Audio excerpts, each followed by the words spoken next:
All right, hello wine-drinking people. Time for more of what I've had to drink yesterday, and our good friend Tom Carroll from Foley Family Wine Estates was in to see us with a whole bunch of wines. And hey man, we're trained professionals here. You can come in with 10 wines at the Wine Watch. We're not going to look at you like, are you crazy? Bring it on.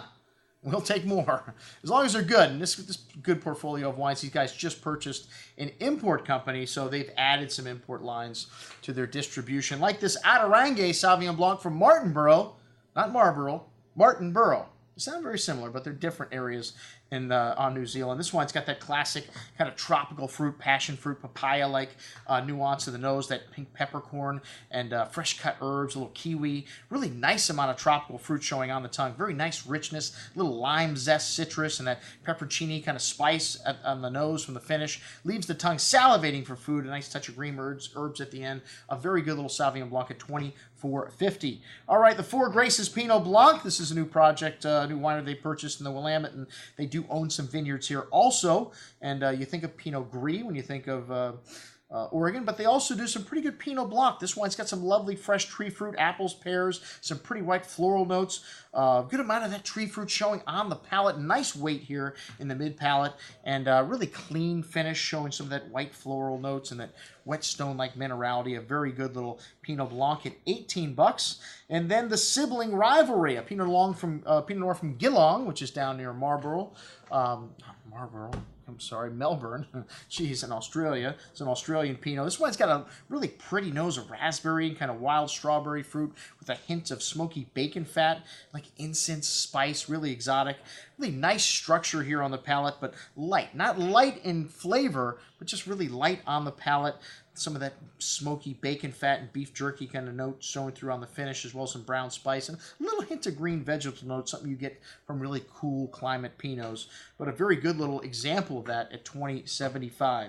All right, the Four Graces Pinot from the Dundee Hills up next. The Dundee Hills are considered to be like the Grand Cru vineyards of the Willamette Valley, and Laurent Montelou is the consulting winemaker here. He started his Northwest Wine Company in 2003, and it's a state-of-the-art wine facility, and these guys are going to build their own winery eventually, but that's where Foley's now making these wines, the Four Graces. This one's got a good amount of exotic spices here, fresh earth, kind of truffle notes, wild strawberry, raspberry fruit, mint. Really nice complexity on the nose here. This 2011, a very cool year. So if you like Burgundian wines, you're going to love these 2011s, especially this Dundee Hills wine. This is it's going to have reserve on the label next year, but it's the same wine. Looks very similar to their other wine. It just says Dundee Hills on it, but a lot more spice and nuance in this wine. Really pretty on the tongue, very velvety smooth.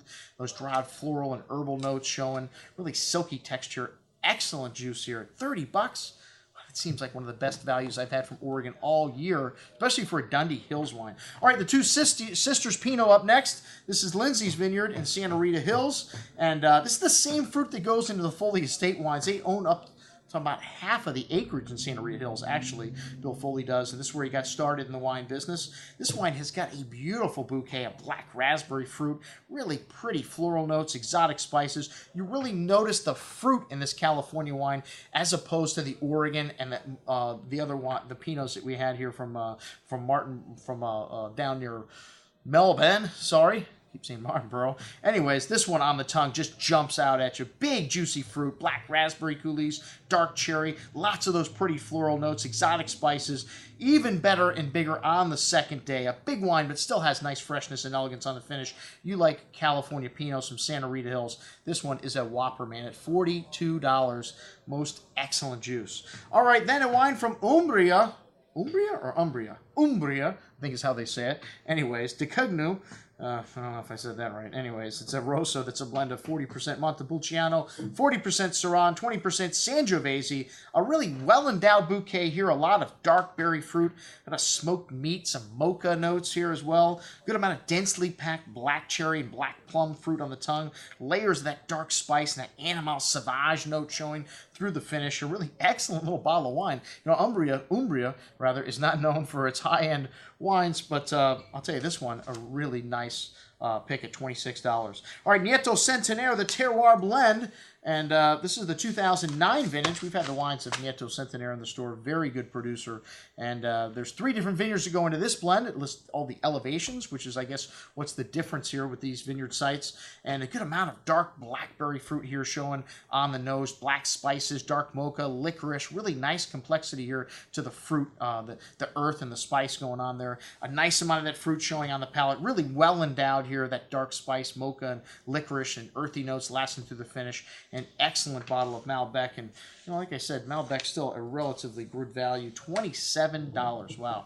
And the Roth Meritage up next. If you like big fruity California wines, you're gonna like this one. It's a lot of Zinfandel in the blend, 36%, but it's got Malbec, Merlot, Petit Syrah, Cabernet Sauvignon, and Syrah. Very sweet bouquet here, red and blackberry fruit, sweet tobacco, some minty and cocoa notes, a lot of rich forward fruit on the tongue, really sweet cherry and currant, smooth and silky with that milk chocolate and sweet tobacco spice in the finish.